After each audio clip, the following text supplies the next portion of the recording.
ચોક્કસપણે મેં તમને કીધું એમ કે ભાઈ જ્યારે દલિતનો દીકરો લડે છે ગુજરાતમાં એ આમ આદમી પાર્ટીનો જ કાર્યકર્તા છે, એ કોઈ બીજેપીમાંથી આવી નથી. આમ આદમી પાર્ટીએ જ એને મેન્ડેટ આપ્યો છે.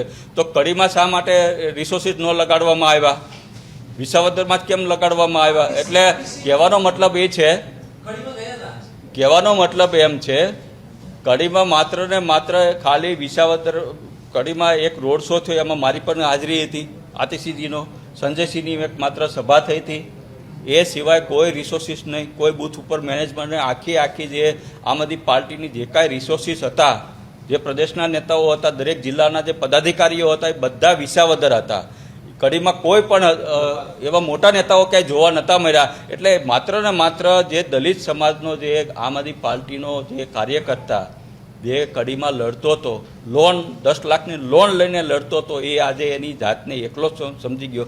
એટલે ક્યાંક ને ક્યાંક મને પણ એવું થયું છે કે ભાઈ આમ આદમી પાર્ટી એની મૂળ વિચારધારા, જે બાબા સાહેબ આંબેડકરની જે મૂળ વિચારધારા હતી, જે ભગતસિંહની જે મૂળ વિચારધારા હતી, એનેથી ક્યાંક ને ક્યાંક ભટકી રહી છે. એટલે મને ક્યાંક ને ક્યાંક એવું લાગી રહ્યું છે, મારા શીર્ષ નેતૃત્વને હું આ મેસેજ આપવા માગું છું કે જે આપણે આમ આદમી પાર્ટીની જે મૂળ વિચારધારા હતી, જે ખરેખર બાબા સાહેબ આંબેડકરની હતી કે ભાઈ નાના ગરીબ વ્યક્તિઓ જે હોય રાજકીય રીતના આગળ આવે, સ્ટ્રોંગ બને અને નાના લોકોનો આપણે અવાજ બનવો જોઈએ.